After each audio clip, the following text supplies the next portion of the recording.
What's up everyone, Terraquake here, and welcome back to our Pokemon Glazed walkthrough. In the last part, well, I mean it was only part 1, but we got our journey started. Here in the Tunon region, picked our starter Shinx, who by the way is already level 8. I don't think he's learned like a single new move yet though. And yeah, we ventured through Choco Town and the Forest Pass. Met a lot of different people, and now we are here in the Milkshake Swamp, which has a lot going on, and that includes wild Pokemon, which there is a ton of. If you're playing Pokemon Glazed, I believe you can get Caterpie, Weedle, and, well, I don't know. I think this guide that I'm using, right, it's got red and then black for, like, Glazed and Glazed. I don't know if the red means you can find the Pokemon in the game, or if that means you can't find the Pokemon in the game. So I think I'm just going to list out all the mons. You can find Caterpie, Weedle, Ekans, Tangela, Shroomish, Budew, Krogunk, and Venipede. Again, some of those mons may only be exclusive to, you know, certain versions. But this guide, oh man, it's already confusing me, and it's not even, you know, we're not even 3 episodes in yet. But hey, would you look at that? It's a Krogunk. And believe it or not, this is going to be my first team member. Yeah, that's right. We're already catching a mon in this series. So, Krogunk is a poison fighting type. It's a mon that I've always wanted to use in, like, the Sinnoh games, but I just have never gotten around to it. So, I saw that, you know, you could pick it up pretty early on here. So, I was like, hey, why not? I guess it's got Rain Dish, too, which could be nice. Honestly, I feel like I'll take that over Dry Skin, because I think Dry Skin means it becomes weaker to fire types, if I'm not mistaken.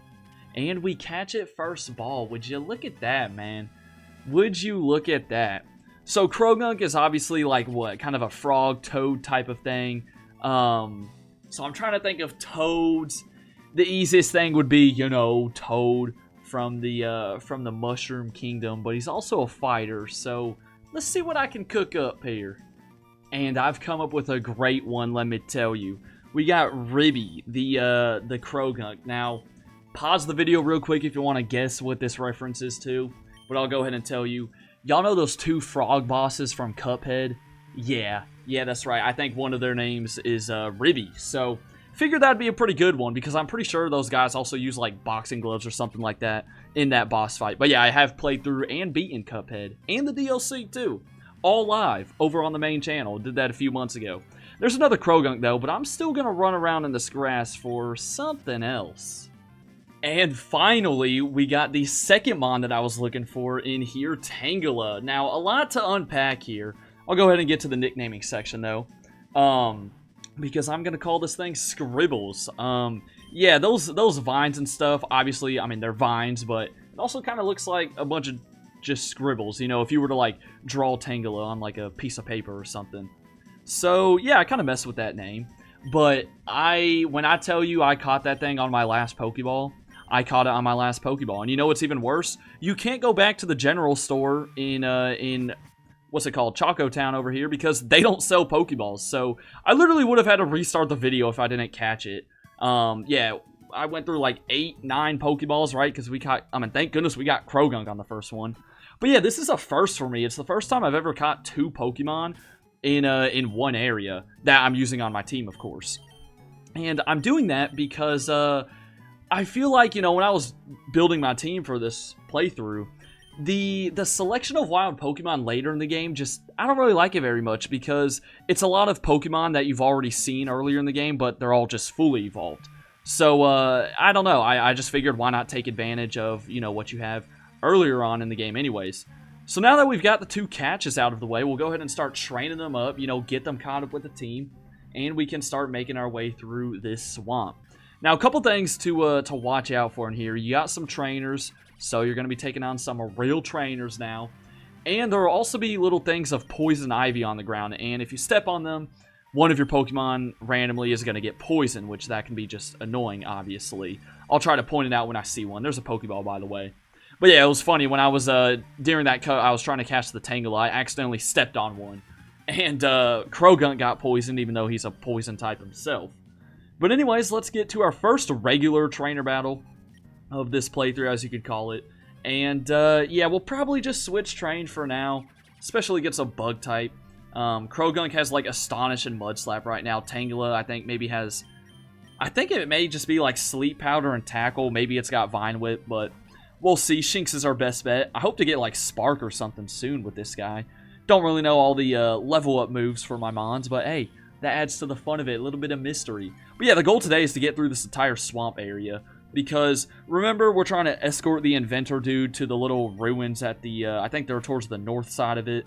But, you'll see that's going to be much easier said than done. For now, let's just make sure we get this good experience. Also, it is raining here, so although there are bug catchers, if you pick Chimchar at the start, you may still have some issues. If you have Piplup, then hey, you're probably, Piplup's out here loving it. He's like, hey, keep me out of the Pokeball. I'm a water type mon. I like the rain. I don't know, whatever Piplup likes. But yeah, level 5 and level 6, so hey, at least like Croagunk and Tangela weren't at level 2 when we got them. But I'll still try to switch train them. As I've done in most of my walkthroughs, I'll try not to do any off-screen grinding. Sometimes there's a couple points where I am really underleveled, so I do a little bit of training, but not too much. I never really try to overlevel like I did when I was like 8 years old playing through Pokemon. I felt like I had to overlevel like before every gym, get 2 levels above the leader's ace or something crazy. But now that I'm older, I'm like, hey, Pokemon's not that hard. I mean, ROM hacks, they try to make it a bit harder. There definitely are some hard ones out there. But at least the mainline games, I mean, let's be real. Come on, be honest. Alright, if I do get poisoned in any of these battles, I do have antidotes. Well, no, I don't. Because remember, we figured out that the freaking, general store sells like burn heals, ice heals, all of it besides antidotes, which does suck. So yeah, try not to step on that poison ivy that's laying around in this place.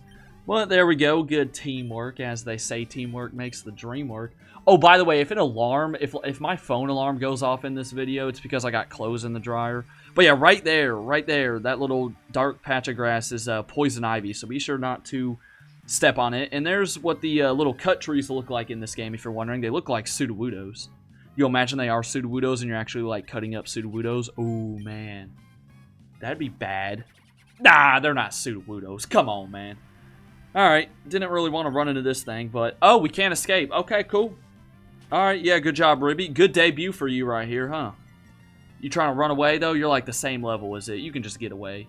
It may be close, but you can get away. Oh, yay, we got Rain Dish. Okay, finally. I was about to say, because the animations are going to be taking too long. But yeah, we don't have repels or anything at this stage in the game, so we just got to work with what we got.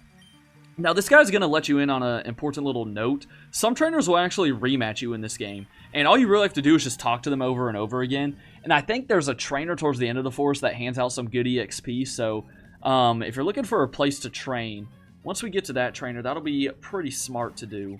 Here's another bug catcher, though. Just gonna do what I did before. But yeah, that's a very nice feature of this game. You don't have any, like, wild Aldinos in the shaking grass, at least not in this area. I'm not sure if Aldino is in this game or not, but you can rematch trainers. So if you ever come across a trainer that has, like, Chansey or something like that, definitely take advantage. Also, I mentioned the wild Pokemon earlier. There is another little special Pokemon that you'll have the chance to get, as we progress through this place. So definitely watch out for that. But yeah, there are a decent amount of trainers. I might end up cutting out like 1 or 2 of them. It's a lot of these bug catchers, probably a couple youngsters and whatnot. But yeah, it's currently the night of December 13th, so about a week before this video drops. I am still in college, but I got done with my final exams today. So your boy's heading back home tomorrow, thank goodness. Now, the exams, look, I'll say this. I was at a point to where, like, even if I failed them, I'd still pass the class, so I wasn't too worried going into any of my exams this week. But let's just say I took that stat exam today, and I sure hope there's a curve. I mean, that's the only way to put it right there, man. That is the only way to put it. But nah, for real though, I mean, I don't think I did horrible on it, but hey, man. Look, all I know is that I passed that class. That may end up being like the last math class I ever have to take, so I'm excited about that. But yeah, I've never been the biggest math guy. What can I say? And you know what's funny too is the class is called like elementary statistics or whatever. I'll tell y'all one thing: there ain't nothing elementary about that. No chance. No chance, man. No chance. So yeah, Anyways, I know these battles are kind of slow right now. I mean, that's kind of how the start of the game is. Especially when I caught 2 Pokemon back-to-back. I'm sure I'm going to be underleveled going into the first gym, which, by the way, will be in the next city, which is Ocean View City. And I think in part 1, I said, like, oh, Ocean View City is not till much later on in the game. Yeah, that was a lie. Ocean View City is literally, like, where the first gym is at. But there we go. We get a double level up, so, hey, that's good to see.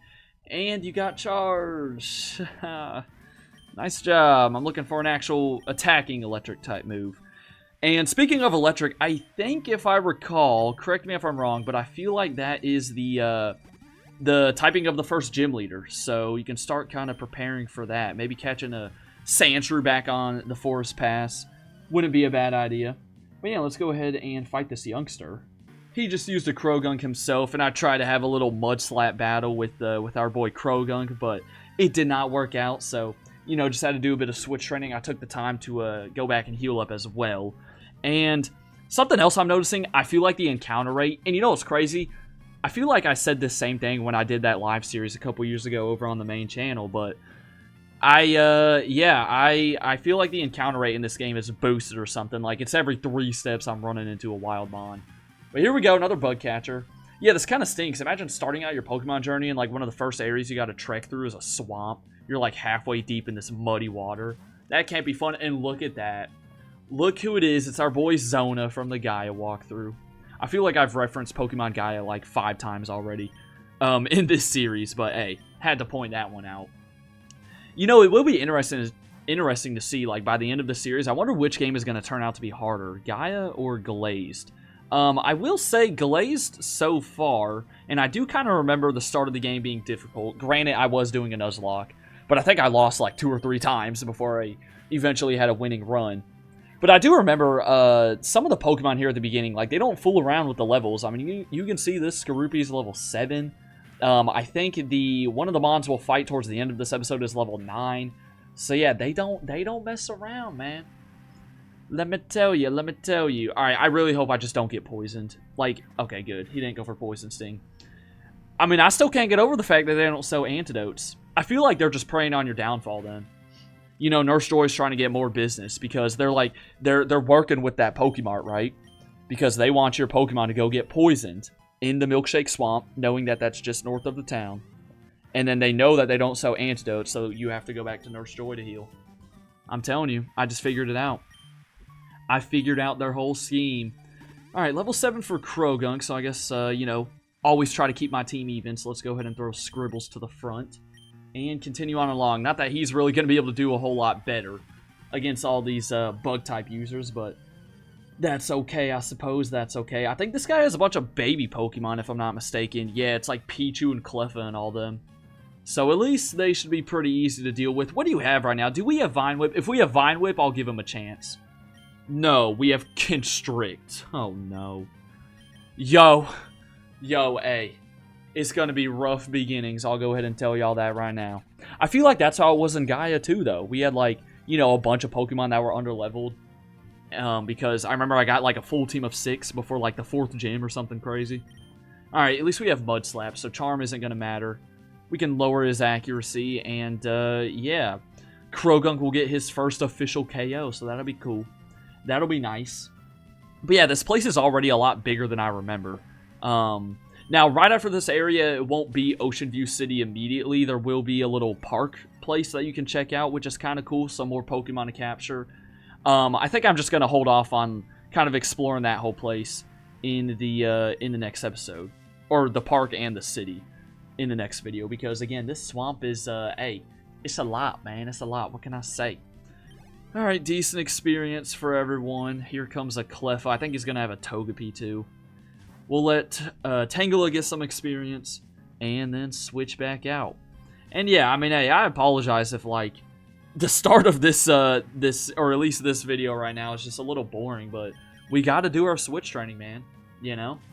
You can't just immediately, you know, run through Pokemon battles just one-shotting everything like you do towards the end of the game. Unless you, like, cheat in a level 100 Mewtwo or something crazy. Which, fun fact, I did have to do recently for a video over on the main channel. It's probably, yeah, I think it will still be the most recent video by the time this video goes up, so you can check it out if you want. I'm just kidding. What am I saying? I don't cheat. I never cheat. No, no, no. I would never cheat. Come on now. Something that is going on tomorrow, though. Granted, it's like 6 days in the past when this video goes up, but we got college football bowl season starting tomorrow. So I'm pumped for that, and the Heisman Trophy winner gets announced, so that's pretty dope. I would say drop your predictions, but obviously time will have passed. You know, we'll know by now. But yeah, college football bowl season, I mean, nothing beats it, man. Nothing beats it. I can't lie. It's always a good time. And plus, this year we got the first 12-team playoff. Are you kidding me? We got home playoff games. You know the campuses are going to be getting turned. So yeah, I'm pumped. I'm pumped, man. And I'm like off school for almost a month, I'd say. We'll be back like mid-January, so hey, is what it is though. There are good things to come in January though. Mainly Poppy Playtime Chapter 4 is dropping, I think, unless they gotta like push it back. I think that's what the original trailer said though. So hopefully they stick with that. But whenever it comes out, you know I'll be streaming it. Which I do stream over on Twitch, for anyone who's wondering. And this is just annoying. This thing went for charm like the entire battle. I mean, are you for real? Toga PB for real right now. Come on, man. You're gonna make me do like 3 more tackles. Oh, you have charm and growl. What is the point? I mean, I guess it probably just like starts with both at level 1, but really? Is that necessary? Like, what were they thinking when giving this guy a moveset? Come on now. Come on now, man. Alright, good experience, though, so it is what it is. And, yeah, let's continue on ahead. So, I don't think it's right at the end where all this stuff happens. Yeah, it's right up here. So, here's the ruins. Or it's some sort of ruins, and that dude's talking about some crazy symbols. But you can come over here, you meet up with the inventor and Blake, who we saw in the last episode. And, yeah, then there's a Team Fusion Grunt. Yeah, these dudes dressed in orange. You can't really miss them. But, yeah, this is the evil team in this game, who we also met in Part 1. But, yeah, he tells the inventor to stay there, and he's like, hey, y'all shouldn't be here. And, yeah, this guy's like, oh, no, I snuck over here. You didn't catch me. And then he just hops away. What was that jump? So, the inventor runs up here and checks out the ruins. And then, like, yeah, for 2 seconds, now he's done all of a sudden. So he gives you the Pokecom. Now, I think this is something like your Pokegear, you know, cross transceiver, that type of things. Or no, you know what it is? No, I take that back. This is how you communicate with Pokemon in this game. That's right. Yeah, that's right. And you'll know if you're communicating with a Pokemon because the text will be green. Now, after they leave, you'll check out the ruins, and all of a sudden, things start shaking, and you get teleported somewhere else. So, yeah, this is going to take you to what looks to still be the Milkshake Swamp, but oh, guess who it is? It's that dude Luke. Remember, he had to bring us from the real world back to the Pokemon world at the beginning of the game. Well, here we are again, like, back in the real world. Or I think in the real world, but I don't really know, because he's having us look for a Mudkip. So, is this the real world? Who knows? It technically still is Milkshake Swamp, I think. Here's the Mudkip, though. You're going to sort of have to chase him around this small area. You'll be able to see his fin kind of sticking up out of the water once he does go into the water. Or the mud, sorry. But yeah, at the end, you'll eventually be able to battle this thing and have the chance to catch it, so that's nice. Also, you can grab a Max Ether down here. But yeah, you'll be able to already have another starter Pokemon on your team if you want. No hidden item there. That's criminal, let's be honest. That's criminal, man. But yeah, he is. And, alright, take you on. And this thing is going to be at level 9, so the highest leveled Mon we have had to face. And, oh, I'm sorry, level 10. Oh, my goodness. I may lose. No, good runs. I may lose. I think that's it, man. Now, I'm not looking to add this thing to my team. I mean, let's be honest, I already got 3 members, so I'm just going to knock it out. Honestly, I feel bad for that thing. It stayed asleep for, like, the maximum amount of turns, but I'll take it. We get Scribbles up a level. And, yeah, you can knock it out or catch it, I'm pretty sure. Either way, I don't think it matters. I hope not, at least, because I don't know if Luke was, like, wanting us to bring it back to him. I suppose we can find out. Yeah, he says excellent work, so... Yeah, he's like, hey, the portal's back. Can't really explain too much. That's going to be a common thing with him. He's like, oh, man, there's no time to explain what's happening, why you're getting teleported until, like, the very end of the game when everything gets figured out. So, yeah, that's kind of the main stuff here in the Milkshake Swamp. I don't think there's anything up here. so we can continue on the main path. And I'm not going to lie, this episode has run for a lot longer than I first thought, because, man, I didn't expect to, like, catching the 2 Pokemon to take a minute, and then all these trainer battles, switch training, kind of stinks, so I think I'll just cut out the rest of these fights. That guy has a level 9 Kakuna, so if you can rematch him, again, I'm not sure if you can rematch every trainer in this game, but if you can, that's a pretty nice trainer to just grind up a lower level mon on, because he literally can't touch you. The Kakuna only has Harden. Alright, another scientist right there, and look at that first step. I mean, what, does my Pokemon have the ability to Illuminate or something? Which, fun fact, increases the encounter rate if you have it in the front of your party. But no, obviously Krogunk doesn't get Illuminate. I think that's for Pokemon like Chinchou and Lantern, I'm pretty sure. Something like that. Alright, get away from me, Ekans. We can head up here and take on Bugcatcher number 18, or whoever this is. And down goes that guy's team of 3. And that dude's tough. And when I say tough, I'm talking it took me 2 attempts to beat him. He has a level 9 Pineco that almost always goes for self-destruct. And then a level 10 Butterfree who has Confusion. So, he does have a Metapod too, but let's be honest, it's a Metapod. So yeah, as I said, I mean, if there's one piece of advice I can give you for the beginning of this game, don't take these trainers too lightly. But anyways, that'll do it for this episode. At least you are rewarded with the exit to the Milkshake Swamp. We added 2 new members. This was honestly a longer episode than I thought, but that's okay. Just more content for y'all. Team's looking fine so far. Next time we're heading into Ocean View City. For now, hope y'all enjoyed. Have a great rest of your day, and until then, deuces.